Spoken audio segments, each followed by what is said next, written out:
चाहे कंचन नरेश का प्रणाम स्वीकार हो। आयुष्मान हो रजन, आयुष्मान हो। मनोहर को दरबार के महामंत्री शंकर सिंह का प्रणाम स्वीकार हो। सदा खुशहाल हो, प्रजा में तुम्हारा सम्मान हो।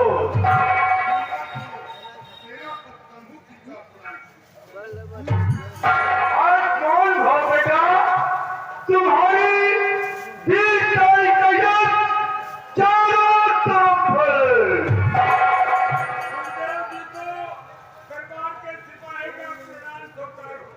चिरंजीव हो बच्चा, राम आनंद रखे।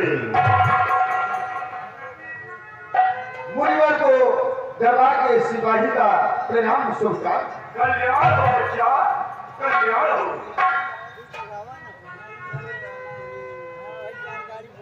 आज मैं क्या देख रहा हूं? जब भी मैं किसी राजा की दरबार में पहुंचता हूं तो वहां पर अपार खुशियां पैदा हो जाती है, लेकिन आज मैं कंचन नगर आया, यहाँ पर गम के बादल छाए हुए हैं, किसी के चेहरे पे खुशी नजर नहीं आ रही है। महाराज, क्या हमारे आने से आपको कोई कष्ट हुआ है या फिर आपको दक्षिणा देने में तकलीफ हुई है? यदि हमारे आने से आपको कोई कष्ट है या फिर आपको दान दक्षिणा देने में तकलीफ है तो मैं इसी वक्त कंचन नगर रियासत में प्रस्थान कर रहा हूं और मैं जा रहा हूं। नहीं मुनिवर, आप इस तरह रुष्ट होकर नहीं आएंगे। अगर आपने इस प्रकार यहाँ से जाने के लिए कहेंगे तो मैं कसम खा के कहता हूँ, मौत को गले से लगा लूंगा, मैं अपनी जिंदगी से हार जाऊंगा। महाराज, जब हमारे चले जाने से आप मौत को गले से लगा सकते हैं तो मैं महाराज आपके उदासी का कारण जानना चाहता हूं कि आप इतना क्यों गमगीन बैठे हैं? क्या बात है महाराज? सुनिए प्रभु, सुनिए।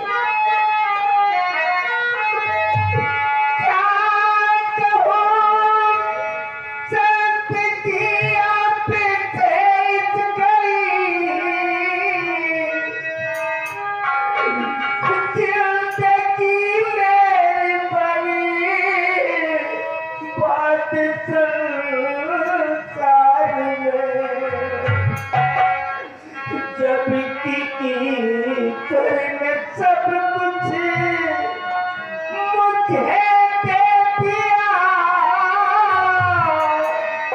फिर भी जीता हूँ दुनिया में तेरा।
विराजमान होते हैं, एक पैर चक्कर आ जाता है और क्षणमात्र के लिए महाराज अपना होश खो बैठते हैं।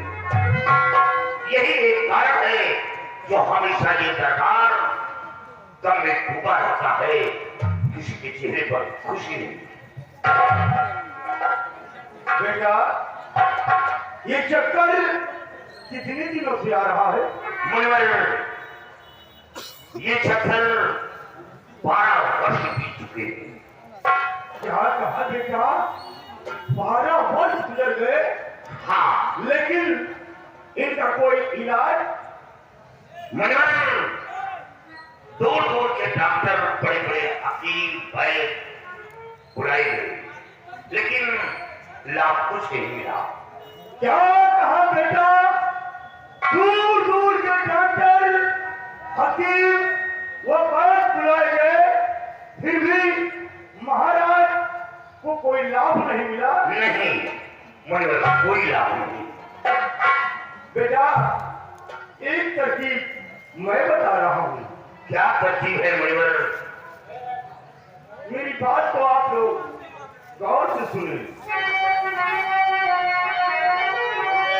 तो एक तरकीब सबको सुनाता हूं मैं, बात राजन तुम सब सुनो ध्यान से।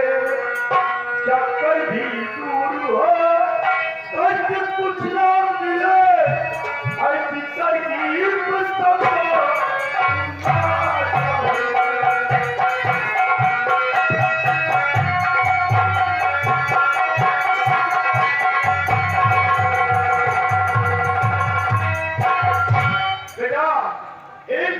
मैं बता रहा हूं, जिससे महाराज के सर का चक्कर हमेशा हमेशा के लिए दूर हो जाएगा। तो क्या तरकीब है मुनिवर? बेटा, दक्षिण दिशा 1000 कोस चलने के बाद शायद समुद्र मिलेगा। क्या मुनिवर? दक्षिण दिशा 1000 कोस चलने के बाद शायद समुद्र मिलेगा। और 7 समुद्र पार करने के बाद नागलोक है, जहां का राजा नागराज है, और नागराज की बेटी समुद्रजादी है। समुद्रजादी की तस्वीर यदि कोई लाकर महाराज को दिखा दे तो महाराज की सर का चक्कर हमेशा हमेशा के लिए दूर हो जाएगा। मुनिवर, ये तो असंभव है। जब इंसान के लिए एक समुद्र पार करना मुश्किल की बात है, तो कौन ऐसा इंसान है जो 7 समुद्र पार करके वो नागों की बस्ती जाएगा? बेटा, ये पावन धरती है। इस धरती पे अभी एक से एक महान योद्धा पैदा हुए हैं। बेटा, याद करो, एक समय की बात है जब पाताल लोक का राजा अहिरावण इस मृतलोक में आया था, और मृतलोक से राम व लक्ष्मण का हरण किया था। याद करो बेटा, कौन सा काम है जो हो नहीं सकता? मुनिवर, वो लोग अवतारी थे और उन लोगों की बराबरी हम तुच्छ इंसानों से कर रहे हैं। हाँ बेटा, मैं मानता हूं कि वो लोग अवतारी थे, लेकिन आप लोग तो भी उन्हीं के सेवक हो। कौन सा काम है जो कर नहीं सकता? हाँ मुनिवर, कौन ऐसा काम है जो इंसान नहीं कर सकता? उसके अंदर हिम्मत होनी चाहिए, साहस होना चाहिए। जब यह बात है तो महाराज के लिए हम लोग कोई न कोई हल निकालेंगे और मनुष्य लोक से नाम लोग जाएंगे। नहीं बेटा, ऐसी भूल कभी भी मत करना, क्योंकि राज दरबार का कोई कर्मचारी, कोई अधिकारी अगर नाग लोक जाने की कोशिश किया तो अपने काम में कामयाबी हासिल नहीं होगा। लेकिन मगर जब हम लोग नहीं जाएंगे तो दूसरा कौन जाएगा? महाराज के लिए कौन अपनी जान जोखिम में डालेगा? हाँ बेटा, आप ठीक कह रहे हैं, लेकिन इसके लिए एक उपाय और मैं बता रहा हूँ। क्या उपाय है? बेटा, राज दरबार को सजवा कर सच का पीड़ा रखवा दिया जाए और जो सच उस पीड़े को उठाएगा वही सात समंद पार करके नाग लोक जाएगा। आप अजीब बात करते हैं। मान लीजिए सत्य का पीड़ा दरबार में रखवा दिया गया, लेकिन जब पीड़े की शब्द इंसान के कानों तक पहुंचेगी कि पीड़े को उठाकर उसे नागों की बस्ती जाना होगा, तो उठाने की बात तो दूर ही पीड़े के करीब कोई नहीं आएगा, वो कोसों दूर भागेगा। हाँ बेटा, आप ठीक कह रहे हैं, लेकिन उपाय बताना मेरा काम था, जो मैंने बता दिया। अब आगे का काम सम्राट का है बेटा। अरे बेटा, ये दरबार और दरबार में शेर कहां से आ गया?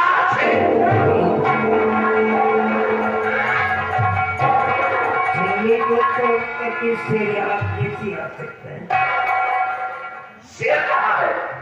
शंभू सिंह, शेर तो नजर नहीं आ रहा, लेकिन मुनिवर कहाँ है? मुनिवर अंतर्धान हो गई।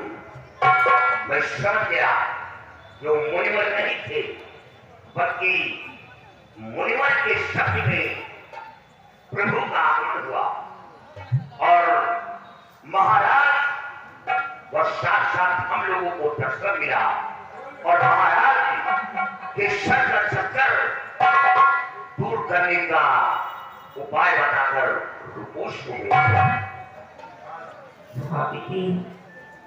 इस प्रकार उनका पौड़ते में आना और ये सब बदला देने के बाद अचानक ही सबके सामने आंखों से ओझल हो जाना एक कोई मामूली इंसान का काम नहीं हो सकता है। इसलिए अब मेरी बात को ध्यान से सुनो। हमारी दरबार को सजवा दो और सत्य का पीड़ा रखवा दो और हमारे रियासत के अंदर घोषणा करवा दो, हमारा नोटिफिकेशन दे दो कि महाराज ने सत्य का पीड़ा रखवाया है और पीड़े की शक्ति होगी। जो भी पीड़े को उठाएगा उसे 7 समुद्र पार करने के बाद नागों की बस्ती में जाना होगा। नागों की बस्ती में वहां नागलोक में कोई राजा रहता है, क्या नाम बताया था? नागराज है। नागराज के पास कोई डॉक्टर है, समुद्र जाति है। समुद्र जाति की तस्वीर को जो भी ला करके हाजिर कर देगा, मैं अपने किंगडम को, अपने राज्य को वाइशेप के करते हुए 1/2 भाग उसी के नाम कर दूंगा। और यही नहीं, संजय चंचल नरेश की पुत्री चंचला का विवाह भी उसी बच्चे के साथ रचा दिया जाएगा। लेकिन जब मैं इतने बड़े इनाम की घोषणा कर सकता हूं, तो एक मेरी शर्त हो, अगर किसी ने भेड़े को उठा करके जाने से इनकार किया या मेरी बेटी के भी जरा सा भी इसने चोरिंग किया, क्योंकि मैंने शादी की बात डाल दी है, अगर कोई ऐसा शख्स पकड़ा जाता है तो उसे सजाए मौत दिया जाएगा। उसे मौत से कोई नहीं बचा पाएगा। इसलिए घोषणा कर दिया जाए ताकि कोई भी गरीब मारा न जाए, उसकी फांसी न हो, हमारे हुक्म की तामील की जाए।